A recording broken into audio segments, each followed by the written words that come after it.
رب العالمين اللهم صل على محمد طب القلوب ودوائها وعافية الأبدان وشفائها ونور الأبصار وضيائها صلى عليك الله يا علم الهدى ما هبت النسائم وما ناهت على الأيك الحمائم. السلام عليكم ورحمة الله تعالى وبركاته. Chers frères, chers sœurs, Inch'Allah, je vais essayer de traduire un peu ce que le frère Jagana vient de vous expliquer à Soninké, Inch'Allah. Je pense qu'il a parlé, le sujet c'était sur la sincérité. La sincérité, le dévouement pour la cause d'Allah subhanahu wa ta'ala. Allah subhanahu wa ta'ala lui-même il a dit dans le Coran وَمَا أُمِرُوا إِلَّا لِيَعْبُدُوا اللَّهَ مُخْلِصِينَ لَهُ الدِّينَ. On leur a rien demandé, on leur a juste demandé d'adorer Allah et de bien adorer Allah avec sincérité. Parce qu'il y a plusieurs sortes d'adoration. Il y a des gens qui adorent Allah par sincérité, juste pour avoir la satisfaction d'Allah. Et il y a d'autres qui adorent Allah pour la satisfaction des gens. Il a donné beaucoup d'exemples parmi les compagnons du prophète sallallahu alayhi wa sallam, ceux qui ont adoré Allah subhanahu wa ta'ala avec sincérité. Il a pris l'exemple de Omar radiyallahu anhu lorsqu'il a été désigné pour être khalifa de Abu Bakr radiyallahu anhu. Il y a un autre sahaba, un autre compagnon du prophète sallallahu alayhi wa sallam qui lui a interpellé, qui lui a dit: ô Omar, crains Allah et sois juste envers les gens. Il lui a donné beaucoup de conseils.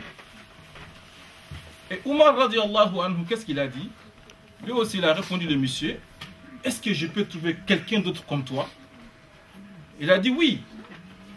De la même façon que toi tu es notre chef aujourd'hui, de la même façon que toi tu seras interrogé, tu seras jugé devant Allah à notre sujet, nous aussi, Allah subhanahu wa ta'ala, il va nous interroger, il va nous juger à ton sujet. Est-ce que nous aussi on t'a donné des conseils? Parce que s'il y a un chef, il est le chef des gens, il est le chef des gens. Donc il faut qu'il prenne soin des gens, et il faut que les gens eux aussi ils lui donnent des conseils. Voilà comment les compagnons du prophète sallallahu alayhi wa sallam ils étaient. Eux ils étaient sincères. Ils étaient dévoués pour la cause d'Allah subhanahu wa ta'ala. Et qu'est-ce que Omar a fait pour éprouver son ami? Il lui a désigné gouverneur dans une région. Et en lui envoyant, il a dit: donc je vais te donner quelques sous. Parce que si tu veux gouverner, il faut avoir des sous pour pouvoir gouverner.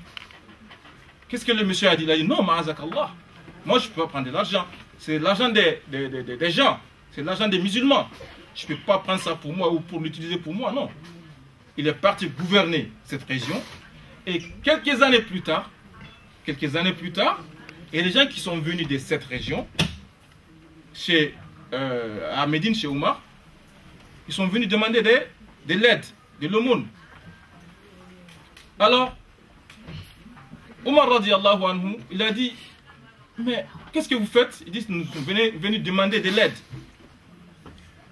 Alors il dit: dans ce cas, vous me faites la liste des pauvres de votre région, tous ceux qui sont pauvres, et vous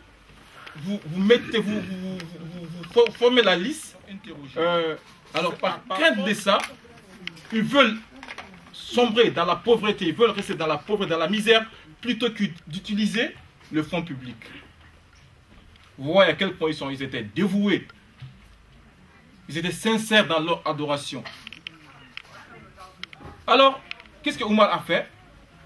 Il a donné des sadaqat. Ensuite, il a mis dans une enveloppe, par exemple, 1000 dinars.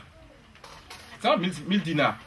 Il a mis ça dans une enveloppe pour remettre au gouverneur. Alors, lorsque le gouverneur il a eu la lettre, il a hurlé: oh, c'est pas possible. Qu'est-ce que c'est que ça? les gens ils lui ont demandé, mais qu'est-ce qui s'est passé? C'est Omar qui est mort? Il dit, il y a plus grave que la mort de Omar.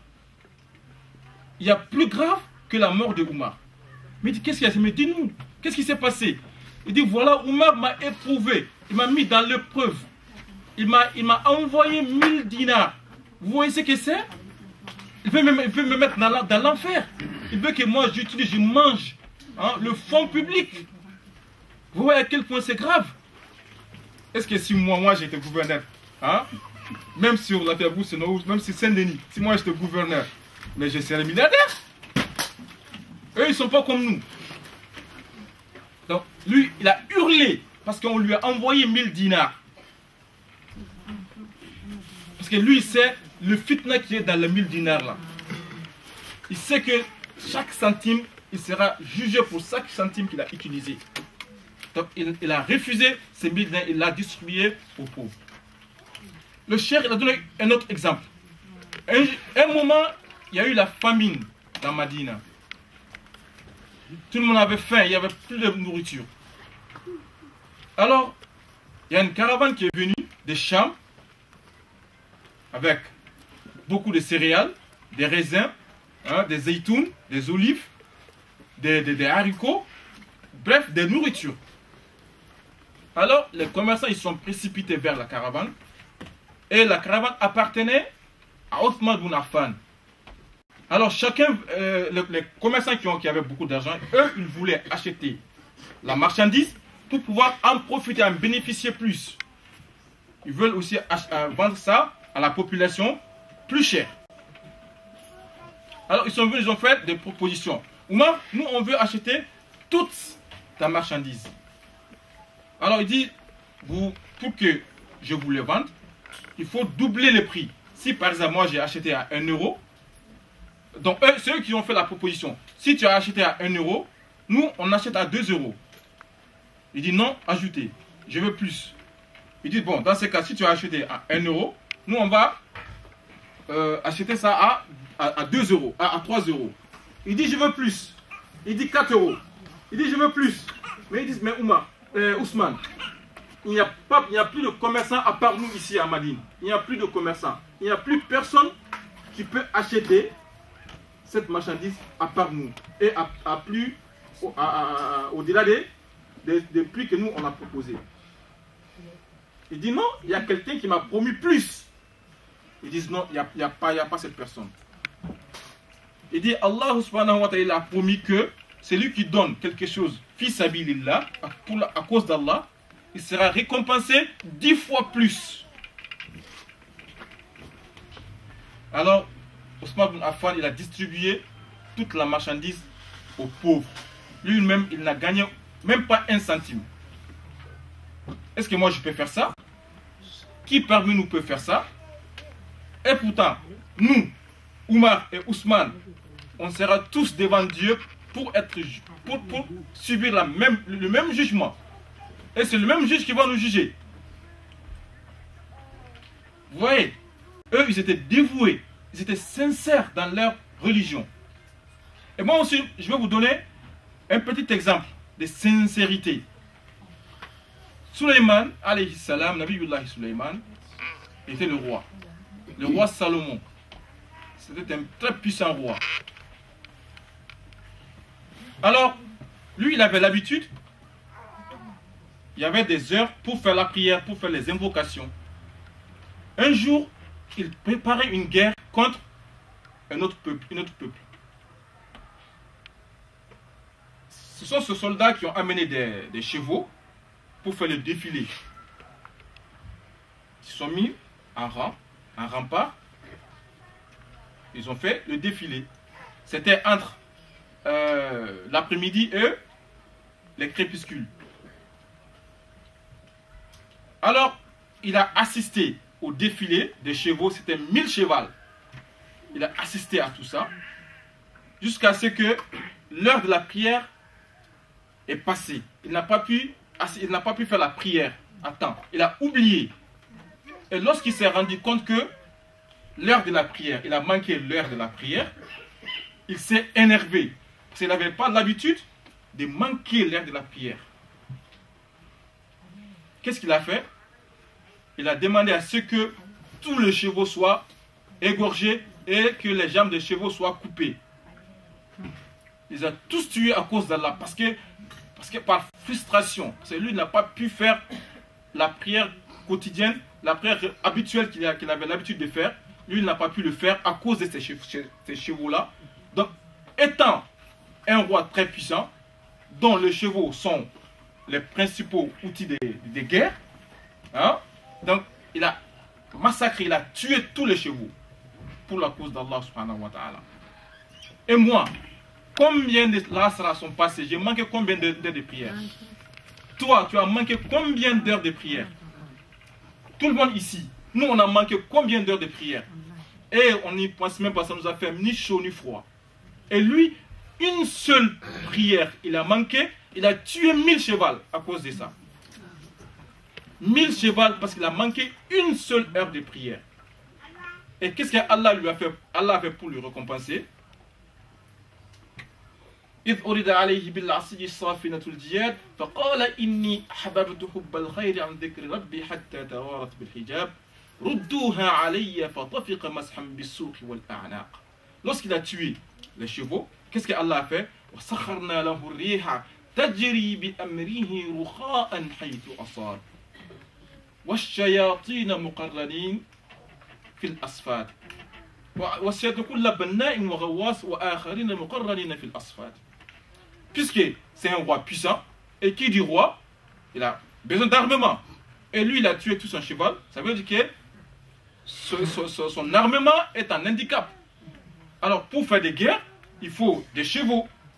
Mais puisque lui, il a tué ses chevaux, Allah lui a donné mieux. Il a mis le vent à sa disposition. Il dirige, il guide le vent selon sa guise. Où il veut. S'il veut que le vent l'amène avec son armée, s'il veut qu'il l'amène en Inde, il va tout de suite sur le champ. S'il veut qu'il l'amène aux États-Unis, il l'amène sur le champ. Partout où il veut, le vent peut lui amener. Tout ça pourquoi? Parce qu'il a été sincère dans ses adorations. Parce qu'il a été dévoué pour la cause d'Allah subhanahu wa ta'ala. Donc, nous aussi, on doit prendre leur exemple. Tout ce qu'on fait, on doit le faire pour la grâce, pour la satisfaction d'Allah subhanahu wa ta'ala. On ne doit pas faire pour satisfaire les gens. Un autre exemple, pour quelqu'un qui était sincère et que Allah lui a approuvé. Il y avait un monsieur, un très croyant, sincère, il était très sincère dans ses adorations. Et puisqu'il ne voulait pas rester dans le milieu où il y a beaucoup de perversité, il s'est éloigné un tout petit peu, il est allé dans la forêt pour pouvoir mieux adorer Allah subhanahu wa ta'ala. Il était seul dans la forêt. Il vivait des fruits de la nature. Alors un jour, les chasseurs étaient en train de passer dans la forêt et lui, il était en train de se promener en faisant des invocations. Et lorsqu'il a entendu les chasseurs, et avant ça, lorsqu'il était dans la forêt, il y avait des bêtes, des animaux féroces, les lions, les hyènes, les tigres, des serpents. Il cohabitait avec tous ces animaux et sans que ces animaux l'agressent. Allah a fait en sorte qu'il soit épargné. Il cohabitait avec les lions, les tigres, les serpents et il ne touchait rien, il ne lui faisait rien. Pourquoi? Parce qu'il était sincère dans ses adorations. Et le jour où les chasseurs sont partis dans la forêt et qu'il a entendu le bruit des chasseurs, il s'est précipité vers sa cabane. Pourquoi? Pour que les gens ne pensent pas que lui, il a quitté la ville pour venir dans la forêt juste pour se promener. Le fait qu'il a eu cette idée-là, les lions, les serpents, tous les animaux ont essayé de l'attaquer. Pourquoi? Parce qu'il a associé quelque chose avec Allah subhanahu wa ta'ala dans ses adorations. Au début, il était très sincère. Tout ce qu'il faisait, c'était pour Allah subhanahu wa ta'ala. Il était très sincère. Et Allah a fait en sorte que les lions, les tigres, tous les animaux ne lui fassent rien. Mais le fait qu'il a pensé que si les chasseurs me voient en train de me promener, ils vont dire que non, celui-là il a quitté la ville pour venir dans la forêt juste pour se promener. Donc par crainte de ça, il s'est précipité pour aller faire la prière.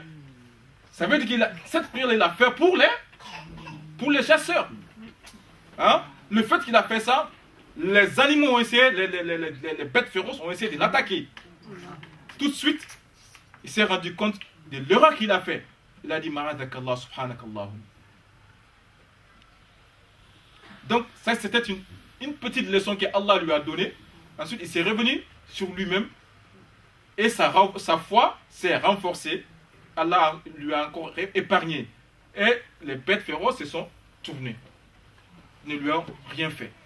Alors, nous aussi, tout ce qu'on fait, il faut qu'on soit sincère. Il faut qu'on soit sincère dans tout ce qu'on fait dans l'adoration d'Allah subhanahu wa ta'ala. Comme le cheikh avait dit, il n'y a pas une place pour Allah et autre chose dans le cœur de quelqu'un. Dans le cœur d'un croyant.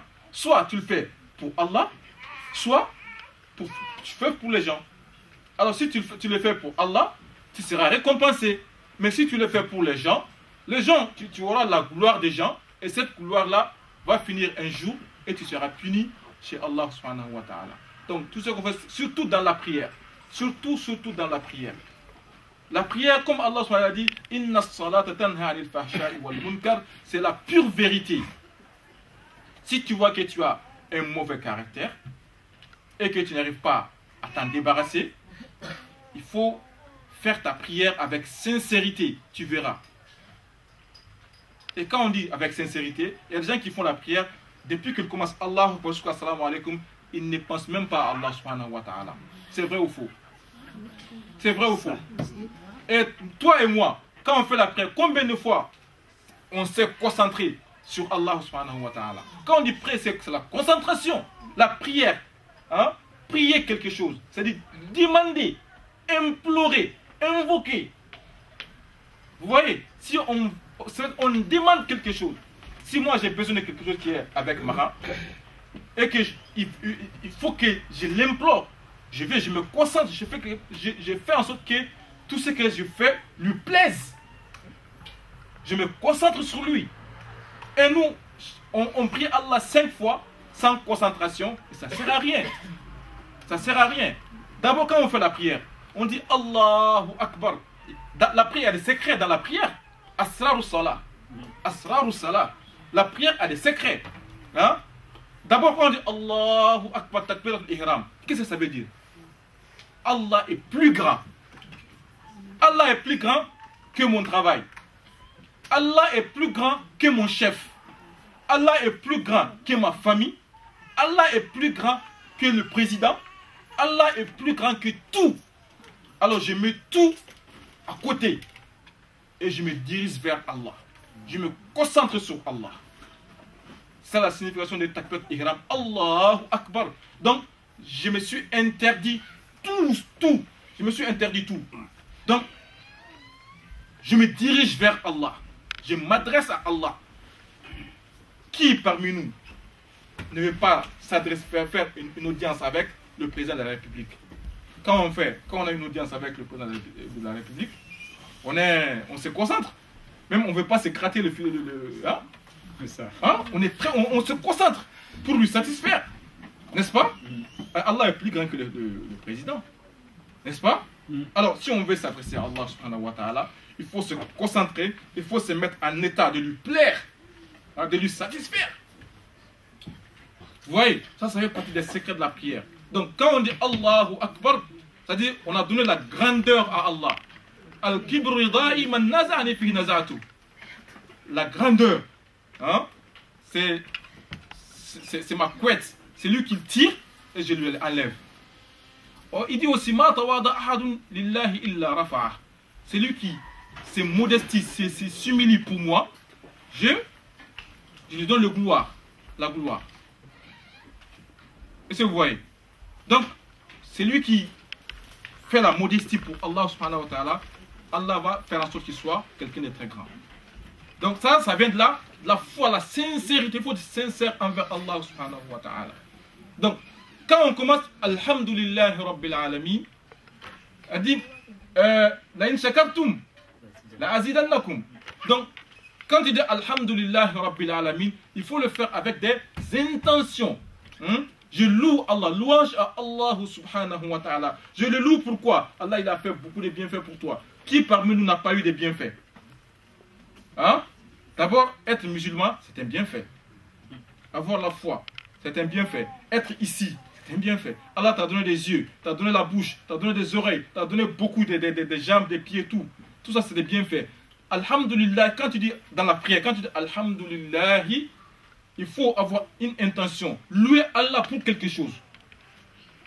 Par exemple, tu n'avais pas le travail, tu as donné le travail. Donc quand tu fais la prière, Alhamdulillah, dans ton cœur, Alhamdulillah, pour mon travail, le travail qu'il m'a donné. La in shakartum, si tu fais ça, ça fait partie des secrets de la prière. Si tu fais ça, Allah va te donner plus. Il a dit Rabbil Alamina, le Seigneur des univers. Il n'y a pas de l'univers des univers. L'univers ne s'arrête pas de ce monde. Ça étend. C'est-à-dire, nous, on connaît que cet univers-là. Allah subhanahu wa ta'ala est le Seigneur de tous les univers. Tu vois? Donc, tout ce qui est dans ce univers, quand tu dis ça avec sincérité, tu loues Allah, qui est le Seigneur de tout l'univers, et Allah va faire en sorte que tout l'univers te respecte. Ça aussi, ça fait partie des secrets de la prière. Rabbil Alamin, Ar-Rahman Ar-Rahim, le miséricordieux, le très miséricordieux. Allah subhanahu wa ta'ala, sa miséricorde atteint toutes les créatures, musulmans, mécréants, les animaux, les plantes, tout. Et aussi, il a des miséricordes spéciales pour ceux qui lui ont adoré sincèrement et qui sont arrivés au jour du jugement avec les bons actes. Allah subhanahu wa ta'ala va leur donner la plus grande miséricorde. Vous voyez. Donc, quand tu dis Ar-Rahman Ar-Rahim, il faut faire ça aussi avec intention. La miséricorde globale qui est donnée à toutes les créatures, tu implores Allah pour que Allah te donne pas, pour que tu aies part dans cette miséricorde aussi, une grande part. Et que tu aies aussi une grande part dans la miséricorde de l'au-delà aussi. Est-ce que vous voyez? Donc, si on rentre dans tous les détails, on ne va pas finir. Il y a beaucoup d'autres chers. La prière, c'est des secrets. Ne serait-ce que la Fatiha, c'est un grand secret. Quand tu dis Maliki Yawmiddin, tu reconnais qu'il est le roi ou qu'il est le détenteur du jour du jugement, du jour des acquittations. Vous voyez. Et ce jour-là, quand tu fais ça avec la foi, que Allah il est le détenteur, il est le roi du jour du jugement, ce jour-là, Allah aussi va faire en sorte que tu sois parmi les grands. Iyyaka na'bud. Quand tu fais la prière, il faut t'adresser à Allah. C'est toi que nous adorons. Nous n'adorons pas l'argent, nous n'adorons pas le chef, nous n'adorons pas les diables, nous n'adorons rien, c'est toi que nous adorons. Ah. Quand tu dis c'est toi que nous adorons, ah. Allah dit ça c'est entre toi et moi. Ok? Iyyaka na'bud, c'est toi que nous adorons. Wa iyyaka nasta'in. Et c'est toi, c'est de toi qu'on demande de l'aide.